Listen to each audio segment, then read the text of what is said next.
Guys, I'm taking you into some of the behind the scenes in my lair, quickly making up the wires for what we're going to be using now. I want to show you guys what I normally do on my installs, and this is for all my installs, just to make sure it is a good quality install, but also still we don't need to completely destroy the bank on this stuff. You know, if you're going to be building a very nice stereo setup, it is fine to go and splurge on nice wires. They're not really going to give you a performance gain. You know, you get the guys that are big time into their wires, and I find it all to be snake oil. I've never heard a difference on a speaker cable, and I know many of the manufacturers that supply me now are going to be, nah, there's a difference. I've not heard a difference, guys. So what I use, I'm just trying to get this insulation tape off, or let me cut a new piece. This is on here so darn good, and when this insulation tape rolls up, to find where the hell it is always a nice little drama. Anyways, let's do another side. This is the cable I use for all of my custom installs. This is from Lynx, but most of these custom install suppliers, their wires are the same. So this is a 4-core. Why I use a 4-core, and I will use a 4-core for my speakers like now as well, is I like the dual redundancy of it, where you are connecting more strands to the same speaker, making it carry a bit more current, and if something should in time go wrong with one of those strands, there is still another one carrying the slack. As you can see, 4-core, which is also, this is the thinner one, you also get the thicker one. What is also nice about this, if you are carrying this into the roof, you get into the roof one wire going up that you can hide nicely, and you just split these in the ceiling. Just remember what you are doing. I've got a recipe where it's always red and black and white and green. Just remember what you are doing. So I use these for all of them. These are OFC copper. I did a video a long time ago that most of you, I suppose, missed. I will go through it again. OFC copper stands for oxygen free copper. That makes that it does not corrode over time. I've done some retrofits where there's speaker wires running outside, especially where there is a lot of moisture, and then when you add the new speakers and you start twisting the strands, they just break in your hand because they've corroded over time. Oxygen free copper won't do that. So just make sure your speaker wires are nice OFC copper. These don't kill the bank. These are about 60 Rand per meter, South African rands, and they work very nicely. If we are doing a nice stereo install, then we will add a nice QED or wire world, you know, the nice thick twisted cables that cost like 15,000 Rand for a 3-meter run. But those are mostly for looks. We'll do them on Monitor Audio Platinums, that sort of thing, Bowen Wilkin Diamonds, and let them run over the floor in a nice shape on stilts. So it's mostly for the aesthetics and the bragging rights. That for me is what a nice cable is for. This you're not going to see. It just needs to carry a good quality signal. Then what I also do, I know a lot of guys don't like banana plugs. I do. Just for the look of the install, being nice and tidy, making sure that none of the strands behind the receiver touch, or if someone, you know, does pull on a cable, that it doesn't pull it loose and make a short or something. These again, these are from the same company. These are Lynx, and what is nice about these is you have the dual grabbing screws, so it's very nice in there. These are 20, what are these? Where's that box? I can tell you exactly what's in these. High quality gold plated termination plug for stereo or home cinema. They come 4 in a pack. This is the Pro series. Again, these aren't too expensive. These work out about, let's work it back quickly, 60 rands for one. So they come in a pack of 4 for 240. So one pack will do termination on both ends. I like these. It just makes install at the back of the receiver nice and neat going in there, and also easy to plug in.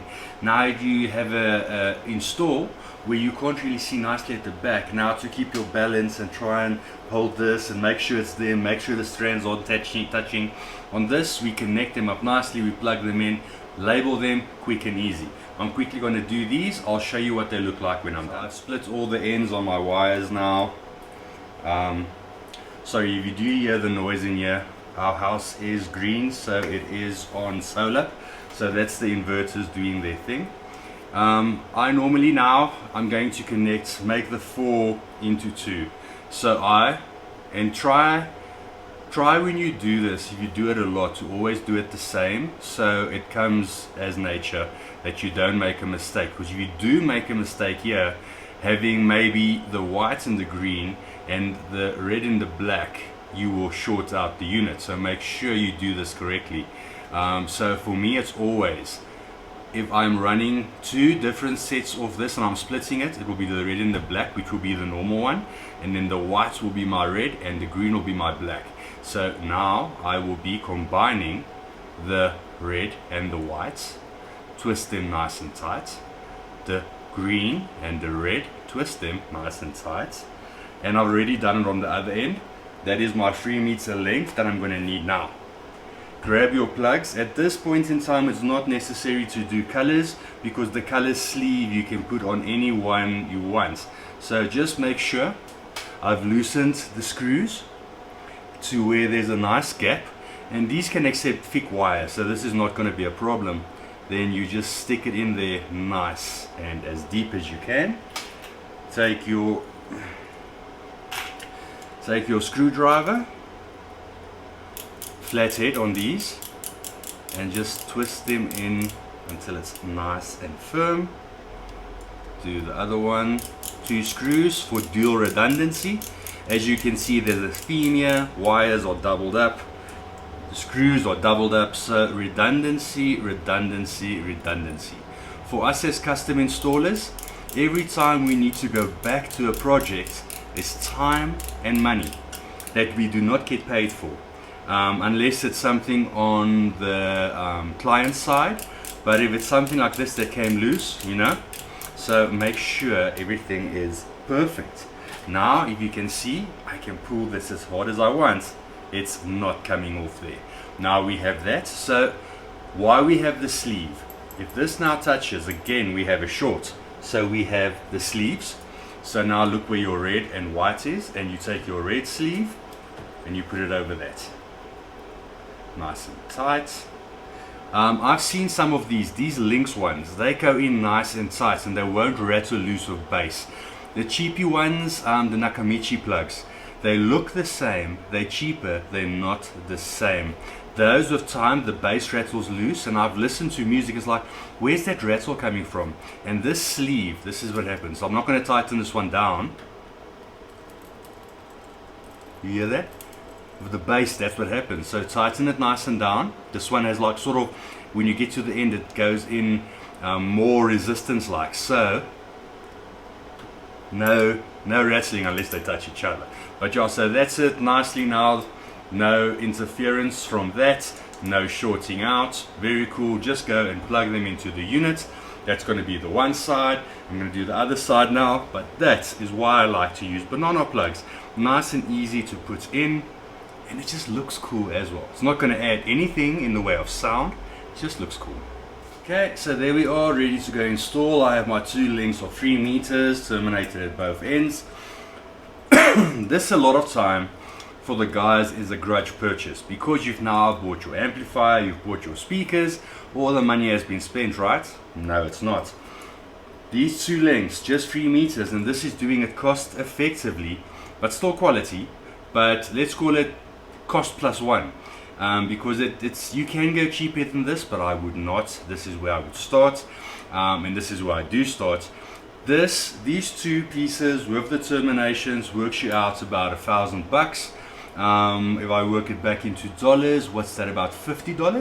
$50 to do this, which is not bad. But you know, if you've spent a lot of money on your speakers and amp and there's nothing left, this is where you're going to try and cut cost, and don't. Let me quickly show you the difference between this and going up to QED. QED is much better, but it does come at an increased cost. Let me show you the difference. Okay guys, here we are at the back of some of my speakers. As you can see, I have the same here on these. Why I also like to use these is the way it goes into the speaker. When I push it in now, look how nice and tight that is, because they have the sort of almost, what do you call this, like a rigid push in, and not the one that sort of pushes out. Those wear out with time. The QED one, this is even more industrial. Look how properly that is terminated, and their push in has this little slide here. So the QED cable is much better, but these are about 1,500 or 2,500 for a 3-meter run. So we have now went 4 times up in cost. So yeah, this is what I use on a lot of stereo setups and going higher and thicker. I might also use this on a front stage on some of our projects. These are on the cornwalls now. Just want to put them back in there before I forget they aren't connected, and those go in super tight. These you can't just pull out at all.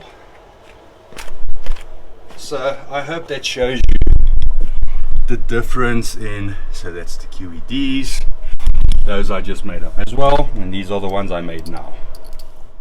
Thank you for watching, guys and girls. I made this cable section separate.